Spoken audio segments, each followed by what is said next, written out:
Bueno, me presento. Yo soy Jaime Delor, soy el líder de proyectos de carbono en Control Union y bueno, el año pasado estuvimos con este proyecto que seguramente ya estuvieron hablando, el proyecto Igaris, medición de huella de carbono de la soja, y a mí me toca más que nada hablar sobre el proceso de verificación.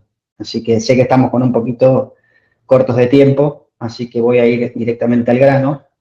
Y la idea es contar un poquito el proceso, ¿no? Todas las etapas que involucran esta verificación, que es sumamente importante para poder tener una, una vista por una tercera parte que suelen solicitar para cuando se necesita esta información desde afuera o para comercializar. Por lo general te piden que una tercera parte verifique. Acá para agregar, nosotros también no solamente verificamos lo que son los inputs, los datos, sino también la metodología, que ahí seguramente estuvo hablando Sebastián en la plataforma Puma, así que tenemos tanto los datos de entrada como todo el cálculo en sí para obtener el resultado final. Pero en esto voy a concentrar estrictamente sobre los datos de los productores de la soja a nivel de lote. Después les voy a contar sobre los distintos niveles de conformidad que aparecen en cada etapa para que el cliente sepa qué correcciones o qué acciones deberían hacer. Y por último, mostrar lo que sería la constancia de verificación con el desglose de las hectáreas finales conformes y la producción y las huellas por hectárea y por tonelada. Bueno, en cuanto al proceso, nosotros diseñamos 4 etapas. La primera la llamamos etapa cero, porque sería más que nada de completitud, de tener todos los criterios ya establecidos para nosotros poder iniciar con la verificación. Esto quiere decir, por ejemplo, que no tengamos valores sin información, que no podamos verificar. Y en ese caso, ahora le voy a pasar un poco más en detalle por cada etapa, pero en cuanto a la etapa cero, lo que se hace es rechazar directamente en caso de que no cumplan con esos criterios. Después, en la etapa 1, lo que hacemos es establecer unos rangos de valores en donde la información debería estar dentro de esos valores. En caso de que pase quizás o aparezca un valor atípico, por alguna coherencia agronómica que nosotros establecemos, se le va a pedir una evidencia. O sea, se selecciona de esa etapa 1, sale seleccionado para en la etapa 2 solicitar evidencias y revisar que ese dato sea verídico, ¿no? Se constata que el mismo dato presentado sea el mismo que se percibe en la evidencia. Y por último, para la etapa 3, lo que hacemos es un muestreo aleatorio de toda el N verificado para poder justamente pedir evidencias y disminuir el error estándar, ¿no? En base a un análisis estadístico. Esto lo hacemos, como dije, a nivel de lote, en donde hay varias variables a medir y analizar, y se empieza siempre con lo que es la completitud. Ahí van a ver, ahí a la derecha, en donde aparece una planilla. Usamos tanto una herramienta, que ahora la fuimos agregando distintos criterios para poder escalar la verificación a más hectáreas. No sé si lo han mencionado, pero bueno, el año pasado, en la campaña 23-24, se han verificado más de 1 millón de hectáreas, y este año vamos por el objetivo de verificar 2 millones de hectáreas.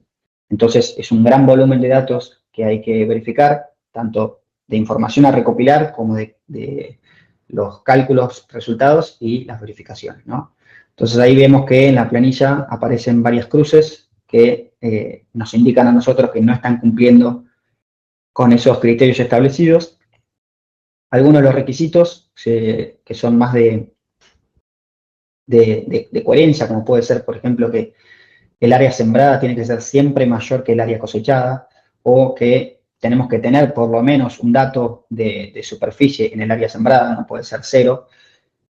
Lo mismo para el área cosechada, en caso de que, por ejemplo, haya un rendimiento que sea anormal o que sea 0, todo eso se detecta en la etapa 0 y en caso de que no cumpla con estos requisitos, se da como no conforme, ¿no? Y se le comunica al equipo para que pueda corregir ese dato y realizar el recálculo. Por otro lado, en caso de que el proceso pase esta etapa, se le da como conformidad provisional y pasa a la etapa 1.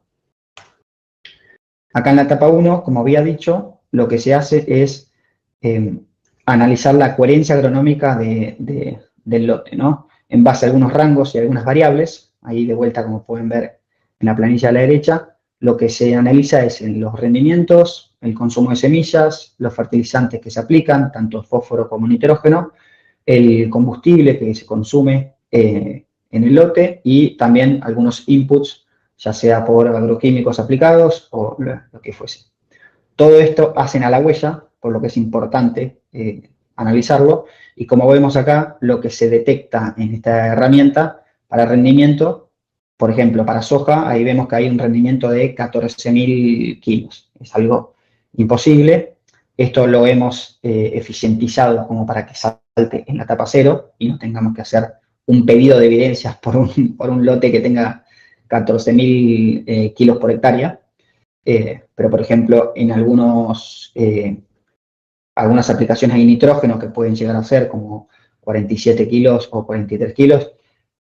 Quizás si se utiliza algún fertilizante orgánico o cualquier otra razón, ahí se pide la evidencia y se comprueba de que ese dato sea real.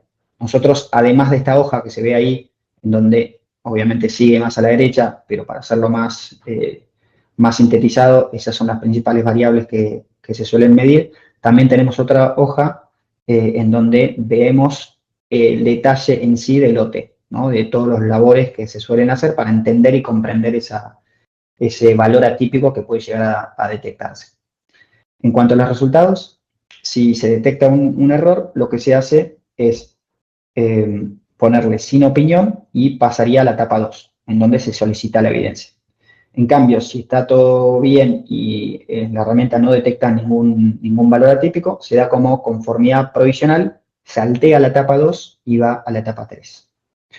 Ahí abajo a la izquierda es como nosotros solemos comunicarnos con, ya sea con Bayer o con el que esté realizando la verificación para que haga la acción requerida, ¿no? Todo este trabajo de comunicación es sumamente importante para poder agilizar los procesos y poder cumplir con las fechas, ¿no?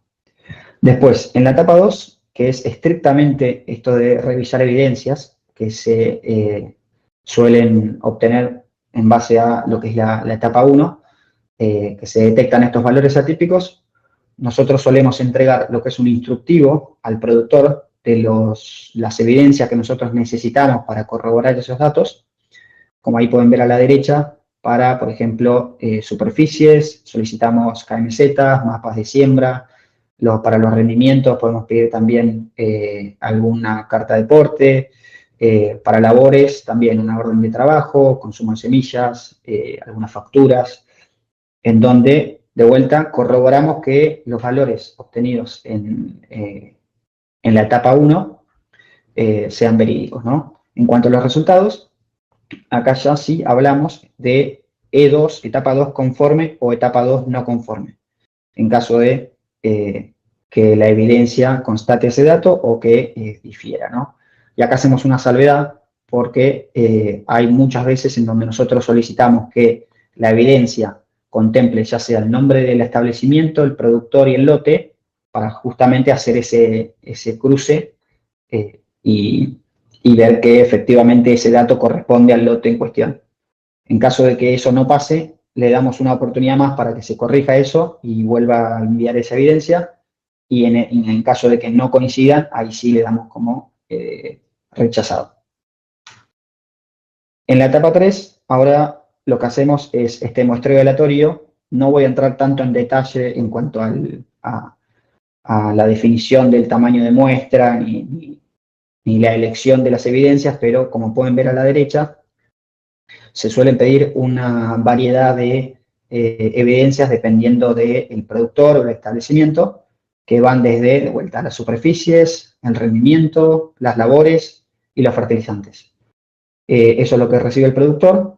y sabe que necesita enviar X cantidad de evidencias por su cantidad de lotes que presenta en el programa, ¿no?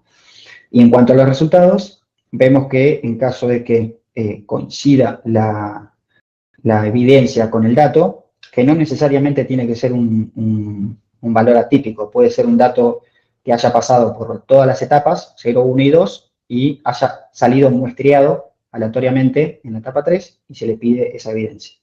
En caso de que coincidan el dato con la evidencia, se da como conformidad final, y en caso de que no coincidan, al igual que en la etapa 2, se le da una posibilidad más para que lo corrija, y por segunda vez, si no coincide ese dato, ya sí se le da como rechazado.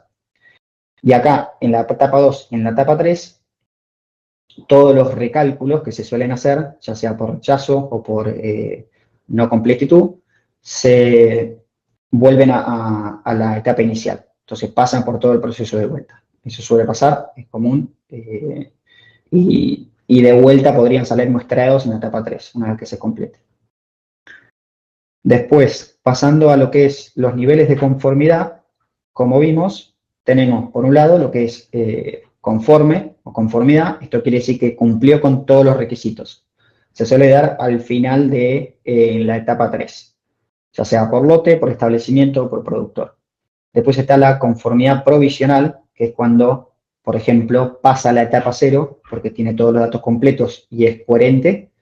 Pasa a la etapa 1 también porque no salió ningún valor atípico detectado y queda en stand-by, digamos, hasta que la etapa 3 haya finalizado. Después está la parte de sin opinión, en donde se los entregamos a los que salen detectados en etapa 1, porque todavía no sabemos si efectivamente ese dato es conformidad o no conformidad final. Cuando la no conformidad es lo que se aplica cuando justamente no cumple con algunos de los requisitos anteriormente mencionados, ¿no? Ya sea la completitud, la coherencia o el cruce de evidencias con el dato. Y por último, la constancia de verificación. Acá lo que hacemos es justamente confirmar que dicho productor que haya entrado en el programa y haya completado la información usando la plataforma Puma, para, por ejemplo, la producción de soja, en la campaña establecida, cumple con los lineamientos de la 14067, que no sé si la mencionaron, que es la huella de carbono de producto. Y acá como anexos también, lo que solemos aclarar es que estos resultados que se ven ahí en la tabla de la izquierda, ya sea por hectárea y por producto, no contemplan, por lo menos en este programa, lo que son capturas de carbono en suelo, solamente emisiones. Eso es una cosa que nosotros verificamos tanto en la metodología, que de hecho también lo aclara, la plataforma Puma ha sido previamente validada también por Control Union, por lo que tenemos no solamente los datos de inputs verificados por nosotros en la etapa final, sino que también toda la metodología y la herramienta Puma para que el resultado sea verídico y verificado, ¿no? Y por último también lo que hacemos es, tanto para el productor, detectar cada establecimiento o campo con su superficie final conforme, la producción que tiene esa superficie, ya sea por el cultivo, la campaña y estas emisiones ponderadas, ¿no? Por hectárea y por producto. Eso creo que sería todo. Fui bastante rápido, pero bueno, no sé si ahí se tienen alguna pregunta en particular. ¿Alguna pregunta acá para que le hagamos llegar? Yo tengo una pregunta, si nadie tiene ninguna, ¿nos escuchás? Sí, sí, Okay. No, si pudieras resaltarnos en el proceso de auditoría y de ir a validar los datos, ¿cuál es el punto por ahí más común que se repite, que encuentres como no conformidad, o cuál es el desafío más grande para poder lograr la certificación? ¿Algún comentario sobre eso, si nos pudieras dar? Bien, sí, un error muy común que vemos es cuando se linkean lo que es el KMZ al mapa de superficie de lo que declara el productor. Suelen haber un error de superficies ahí, por lo general es por cómo ingresa el productor, entonces hay mucho de lo que es el entendimiento del análisis y la carga de datos con los clientes, ya sea con Puma, con Bayer, por ejemplo, en donde trabajamos en conjunto también como para establecer esos criterios de validación, ¿no? Porque si no estaríamos rechazando, obviamente, si somos muy precisos en la verificación, hay diferencias que son normales y aceptamos un grado de error, ¿no? Pero por lo general las superficies son las más complejas. No es que es una diferencia muy grande, pero es uno de los desafíos también como para que el productor pueda digitalizar todo su proceso, todo su sistema y que tenga todos los datos cargados, digamos, en un mismo sistema. Pero ha mejorado muchísimo en el último tiempo y por eso es también que el desafío de las 2 millones de hectáreas, ¿no? Porque si no sería muy posible y muy difícil hacer esa escalabilidad. Pero yo creo que ese sería el mayor desafío.